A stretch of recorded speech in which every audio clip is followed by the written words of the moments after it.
Hello दोस्तों, कैसे हैं आप सब। आई होप आप सब अच्छे होंगे। मेरा नाम है पीयूष विरमानी और मैं हूं एक सेबी रजिस्टर्ड रिसर्च एनालिस्ट। अगर आप ये वीडियो देख रहे हैं तो आई गेस या तो आप इन्वेस्टिंग करते हैं या फिर करना चाहते हैं। देखिए, हम कोई भी स्टॉक बाय करते हैं उसके पीछे जनरली दो तीन रीज़न हो सकते हैं। पहला ये कि हमने उस कंपनी के बारे में प्रॉपर रिसर्च कर लिया है, फंडामेंटल एंड टेक्निकल एनालिसिस कर लिया है वो स्टॉक खरीदने से पहले। दूसरा, हमने किसी एक्सपर्ट की ओपिनियन ली है। तीसरा, हमने ये सुना कहीं से, अपने फ्रेंड से, रिलेटिव से, मार्केट में कहीं भी सुना कि ये स्टॉक बहुत अच्छा है, इसका फ्यूचर बहुत अच्छा है, ये ऑलरेडी 100% भाग चुका है, आगे और जाएगा। तो देखिए, पहले दो रीज़न से अगर आप इन्वेस्टिंग कर रहे हैं तो हो सकता है आप मार्केट से अच्छा रिटर्न बना लेंगे। बट अगर आप ये तीसरे तरीके से इन्वेस्टिंग कर रहे हैं तो मुझे लगता है या तो आपको फंडामेंटल एनालिसिस नहीं आता है या फिर आपके पास उतना टाइम नहीं है कि आप डिवोट कर पाएँ किसी स्टॉक, किसी कंपनी के बारे में रिसर्च करने के लिए, पर आप इन्वेस्टिंग करना भी चाहते हैं। तो देखिए, मैं आपके साथ आज एक ऐसा शॉर्टकट शेयर करने वाला हूँ जो मैंने भी अपने अर्ली डेज़ में काफ़ी यूज़ किया और उससे मुझे काफ़ी अच्छे रिटर्न्स देखने को मिले। कुछ साल पहले ना तो मेरे पास इतना टाइम होता था, ना ही मेरे को इतनी नॉलेज थी कि मैं एक कंपनी के बारे में प्रॉपर रिसर्च करूं और फिर उसमें इन्वेस्ट करूं। उस वक्त मैं ये स्ट्रैटेजी यूज़ करके इन्वेस्ट करता था और इससे मुझे बहुत ही अच्छे रिटर्न्स देखने को मिले। कुछ स्टॉक्स ने 100 से 200% तक का रिटर्न दिया। आज मैं आपके साथ वही स्ट्रैटेजी शेयर करना चाहता हूँ। देखिए, मैं इसको फंडामेंटल एनालिसिस का एक शॉर्टकट मानता हूँ। इस स्ट्रैटेजी में भी हम फंडामेंटल एनालिसिस करते हैं। देखिए, आप इन्वेस्टिंग कर रहे हैं तो fundamental analysis is a must, आप इसको इग्नोर नहीं कर सकते हैं।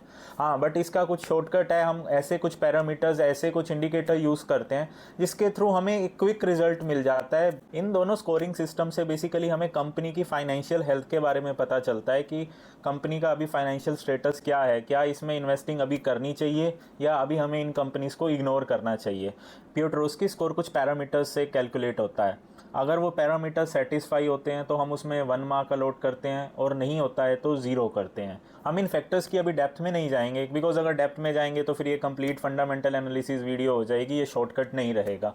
बट जस्ट एक ओवरव्यू के लिए, पियोट्रोस्की स्कोर में प्रॉफिटेबिलिटी क्राइटेरिया के ऊपर मार्किंग होती है, leverage, liquidity and source of funds पर, and third and last one is operating efficiency criteria.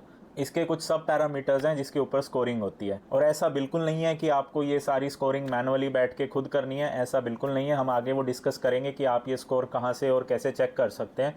देखिए, अगर इसके अंदर किसी कंपनी को 7 to 9 का स्कोर आता है, that is a strong company, आप उसमें ज़रूर इन्वेस्टमेंट कर सकते हैं। अगर 4 to 6 में स्कोर मिलता है तो it is a stable company, but अभी उसमें हमें ऐसे इन्वेस्टमेंट ज़रूरी नहीं है करनी। हाँ, अगर आप एक मीडियम रिस्क टेकर हैं तो आप उसमें इन्वेस्टमेंट कर सकते हैं। बट 0 to 4 के स्कोर में हम उन कंपनीज़ को अभी के लिए बिल्कुल इग्नोर करते हैं, हम और बेटर अपॉर्चुनिटीज सर्च करते हैं। Second one is Altman Z score. ये स्कोरिंग सिस्टम बेसिकली ये बताता है आने वाले 2 से 3 साल में कंपनी के बैंकरप्ट होने के कितने चांसेस हैं। ये स्कोर भी कुछ पैरामीटर्स पे कैलकुलेट होता है। देखिए, ये parameters working capital to total assets, sales to total assets, basically ये पैरामीटर्स ये शो करते हैं कि कंपनी के पास इतने एसेट्स अवेलेबल हैं या नहीं कि वो अपनी लाइबिलिटीज़ को टाइम पे सर्व कर पाएँ। कंपनी अपने फंड्स का कितने एफिशिएंटली यूज़ कर रही है। अगर ये स्कोर 1 से कम आता है तो कंपनी को डिस्ट्रेस जोन में रखा जाता है। इट मीन्स अभी आप इसमें इन्वेस्टमेंट नहीं करें। 1 से 3 के बीच में रहता है तो it is considered as a grey zone. ये कंपनीज जनरली मिड में मानी जाती हैं कि अगर ये अपने फाइनेंसिस पे अच्छे से वर्क करती हैं फर्दर तो ये सेफ जोन में अपग्रेड हो जाती हैं, otherwise it can come into distress zone also. And score above 3 is considered as a safe zone. जो भी कंपनीज का स्कोर 3 से ज़्यादा है उसके अभी बैंकरप्ट होने के चांस नहीं है। हम कोई भी टेक्निक यूज़ करते हैं उसके कुछ एडवांटेजेस होते हैं और कुछ डिसएडवांटेज भी ज़रूर होते हैं। तो ऐसा नहीं है इस वीडियो में हम सिर्फ एडवांटेज की बात करेंगे, इसका डिसएडवांटेज भी है। इसके डिसएडवांटेज बेसिकली, पियोट्रोस्की स्कोरिंग सिस्टम में हम बाइनरी स्कोरिंग यूज़ करते हैं, इधर वी गिव 0 और 1 टू एनी पैरामीटर। अब ये क्या करता है, इतने कॉम्प्लेक्स फाइनेंशियल स्ट्रक्चर को ओवर सिंप्लीफाई कर देता है। बिकॉज हो सकता है किसी कंपनी के किसी पैरामीटर को हम 0.8 अलॉट कर सकें, 0.5 अलॉट कर दें, बट ये इसमें नहीं होता है। इसी वजह से कभी कभी एक्यूरेट रिजल्ट्स भी नहीं आते हैं। इन दोनों ही स्कोरिंग सिस्टम में क्वांटिटेटिव पर फोकस किया जाता है बट क्वालिटेटिव फैक्टर्स को इग्नोर किया जाता है। जैसे कंपनी की मैनेजमेंट कितनी स्ट्रॉन्ग है, कितनी एफिशिएंट है, कितना एक्सपीरियंस है उनको, कंपनी के पास कितने work in orders in hand है, ये सारी चीज़ें इग्नोर करी जाती हैं। सो ये फैक्टर्स भी अफेक्ट करते हैं। ये दोनों स्कोरिंग सिस्टम इंडस्ट्री स्पेसिफिक भी हैं। ये मैन्युफैक्चरिंग टाइप इंडस्ट्रीज़ पे बहुत एक्यूरेट रिजल्ट देते हैं, और जहाँ पर फाइनेंशियल रेशियोज़ का इतना रेलिवेंस नहीं है जैसे सर्विस सेक्टर, टेक्नोलॉजी सेक्टर, वहाँ पर इनके रिजल्ट्स इतने एक्यूरेट नहीं होते हैं। बट अगर आप इन दोनों को साथ में यूज़ करते हैं तो आपको एक क्लियर पिक्चर मिलती है। हम एग्जाम्पल के साथ आगे देखेंगे। The third one is PE ratio, that is price to earning ratio. हम इसकी डेप्थ में नहीं जाएंगे कि ये कैसे कैलकुलेट होती है, बट इस रेशियो का काम इतना है, ये हमें ये बताता है क्या कंपनी का जो स्टॉक है इधर दैट इज़ ओवर वैल्यूड और अंडर वैल्यूड। हम ओवर वैल्यूड स्टॉक को कंसीडर नहीं करते हैं। और वो कैसे देखेंगे कि ये कंपनी, ये स्टॉक ओवर वैल्यूड है या नहीं? हम उस स्टॉक की PE रेशियो को इंडस्ट्री की PE रेशियो के साथ कंपेयर करेंगे। अगर स्टॉक की PE रेशियो इंडस्ट्री की PE रेशियो से कम है, that means the stock is under valued और फेयरली वैल्यूड। अगर इससे ज़्यादा है तो ये स्टॉक, ये इन्वेस्टमेंट हमारे लिए ओवर वैल्यूड हो सकती है इस प्राइस पर। हम ये दोनों स्कोर्स और PE रेशियो चेक करते हैं screener.in वेबसाइट पे। ये फंडामेंटल एनालिसिस के लिए एक अच्छी वेबसाइट है। It is not a paid promotion, but मैं ये वेबसाइट यूज़ करता हूँ और आपको दिखाता हूँ कि इसके ऊपर कैसे आप विद इन मिनट्स चेक कर सकते हैं कि हमें स्टॉक में इन्वेस्ट करना चाहिए या नहीं। हम चेक करते हैं रिलायंस पावर को और उसके कंपैरिजन में अदानी पावर को। हमें पता है Adani power is now much stronger than Reliance power, but ये स्कोरिंग सिस्टम हमें क्या शो करता है? रिलायंस पावर का Altman Z score is 0.95, it is less than 1। It means या तो ये कंपनी बैंकरप्ट होने वाली है या हो चुकी है। पियोट्रोस्की स्कोर इज़ 4, ये भी एक वीक मैनेजमेंट को शो करता है। अब इसमें PE रेशियो यहाँ पर शो ही नहीं कर रहा है। सो अगर आपको कोई अभी कहता है कि आप रिलायंस पावर में इन्वेस्ट कर दीजिए, तो ये देख के आप ये डिसीजन ले सकते हैं कि अभी हमें इसमें बिल्कुल इन्वेस्ट नहीं करना चाहिए। और इसी के अपोजिट हम अदानी पावर चेक करते हैं whether it is worth investing और नॉट। अदानी पावर का आप एल्समैन स्कोर देखेंगे, that is 6.66, it is much greater than 3, almost double है। So financially very strong company. Piotroski score is 8, जो ऑलमोस्ट टॉप कैटेगरी में है। तो ये शो करता है कि यहाँ मैनेजमेंट भी बहुत स्ट्रॉन्ग है। एंड स्टॉक की PE रेशियो इट इज़ 16.1 और इंडस्ट्री की PE रेशियो है 36.2। अगर आपको दो ऑप्शन में चूज़ करना पड़े कि आप रिलायंस पावर में इन्वेस्ट कीजिए या अदानी पावर में, तो I will go with Adani power at this time. कोई और एग्जांपल भी देख लेते हैं। Vodafone India. वोडाफोन, हमें पता है ये कंपनी बिल्कुल अच्छा परफॉर्म नहीं कर रही है, और यही चीज़ आपको इसके स्कोरिंग सिस्टम में भी देखने को मिलेगी। Altman score is -0.03, it is almost bankrupt. Piotroski score is 5। But आप इन दोनों को कॉम्बिनेशन में देखेंगे दैट अल्ट्समैन स्कोर इज़ -0.03, तो इसमें इन्वेस्ट हमें बिल्कुल भी नहीं करना चाहिए।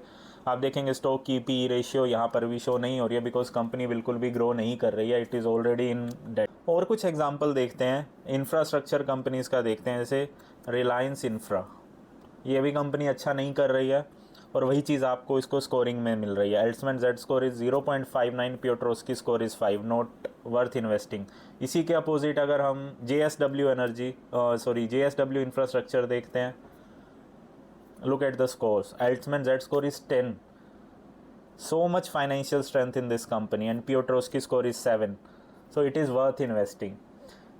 विद इन मिनट आप ये डिसीजन ले सकते हैं कि हमें इस कंपनी पर अभी इन्वेस्ट करना चाहिए या नहीं। अब ये भी देख लेते हैं जो हमने यहाँ पर एग्जांपल्स देखे, क्या रियलिटी में भी स्टॉक प्राइस ने भी वैसा ही परफॉर्म किया है कि रिलायंस पावर का चार्ट। स्टॉक का प्राइस था 330, जो आज 30 रुपीज़ पर आ चुका है। अपोजिट चेक करते हैं अदानी पावर। ये देखिए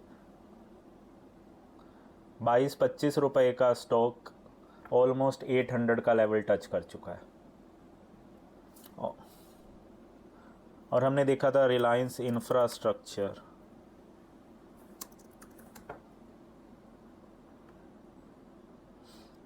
सेम इन रिलायंस इंफ्रास्ट्रक्चर 2600 का स्टॉक 200 के लेवल पर आ चुका है। इसके अपोजिट हम देखते हैं JSW इंफ्रा, जिसके स्कोर्स काफ़ी अच्छे थे, और वही चीज़ आपको इसके स्टॉक प्राइस में देखने को मिल रही है। 140 का स्टॉक प्राइस ऑलमोस्ट 360 के लेवल पर आ चुका है with in 1 year. I hope आप ये स्ट्रैटेजी देखकर समझ गए होंगे कैसे हम इसके बेस पर एक इन्वेस्टमेंट डिसीजन ले सकते हैं, that too within minutes. आपको फंडामेंटल एनालिसिस आता है या नहीं, आपके पास उतना टाइम है या नहीं, आप अगर ये यूज़ करते हैं तो आपको 70-80% एक्यूरेट रिजल्ट मिलते हैं। देखिए, कोई भी स्ट्रैटेजी, कोई भी एनालिसिस स्टॉक मार्केट में 100% काम नहीं करता है। Stock market works on probability, so हमें भी वैसे ही सोचना चाहिए और इसीलिए हमेशा रिस्क मैनेजमेंट के साथ चलना चाहिए। हो सकता है ये स्ट्रैटेजी बहुत अच्छे रिजल्ट शो करे, बट इसका मतलब ये नहीं है कि हम अपनी सारी कैपिटल एक ही स्टॉक में इन्फ्यूज़ कर दें। हमेशा रिस्क मैनेजमेंट के साथ चलिए। अगर आप रिस्क मैनेजमेंट के साथ इन्वेस्ट करते हैं तो हो सकता है आपकी 1-2 डिसीजंस गलत भी हो जाएं, but overall in long run आप प्रॉफिटेबल रहेंगे। इससे रिलेटेड अभी भी आपको कोई डाउट है तो आप कमेंट कर सकते हैं, मैं उसका आंसर ज़रूर करूँगा। Thank you and do subscribe me for such meaningful content.